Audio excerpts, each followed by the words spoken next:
Buongiorno, buongiorno, purtroppo altro servizio di denuncia, di scarica sostanzialmente a cielo aperto nella via Teseo, in via Teseo, una via che Buongiorno, collega anche grazie. la zona insomma, della Grazie per Scogliera essere qui, al mare. Grazie alla stampa, Sì, grazie buongiorno, a lei chi è, questa mi scusi? grande inaugurazione che finalmente, e grazie ai Inaugurazione di che? finanziamenti europei, guardate, ho anche la borsa.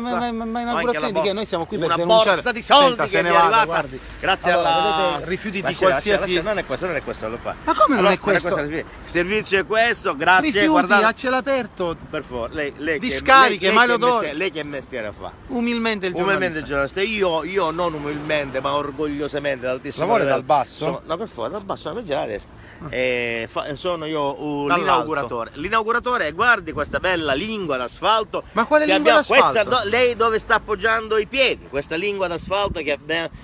girala, abbiamo appena inaugurato e guardi la Cioè comunità lei viene europea. qua per Sì, inaugurare, per inaugurare la lingua d'asfalto. e non per denunciare. Una lingua d'asfalto che quando il caldo diventa caldo e il freddo si abbandona al freddo e non si... Mi stanno squarchiando i piedi però.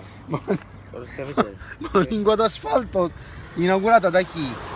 Ma si è attaccata. A pezzetti scappa. Ma comunque vabbè, va, io sento. Ma dove sta andando? Ma la lingua d'asfalto Ma fatta da aspetta, chi? ma quella non è discarica! E che cos'è? Non è discarica! Che fa? Lei non ha buttato mai un fazzolettino dalla Ma macchina! se ne vada, se ne Avete, vada. scusami, Se ne vada, lei e la sporcizia. Un servizio igienico dalla macchina non lei l'ha buttato. giustifica la sporcizia No. e i rifiuti speciali, vicino al mare. Quando la possibilità? Sì, la possibilità. Ciao fratello. Ciao. fratello. Voi siete per le discariche? Non a sono cielo per le aperto? discariche, i miei fratelli rifiuti? sono qui per inaugurare Sì. questa Lingua nuova lingua d'asfalto. Grazie.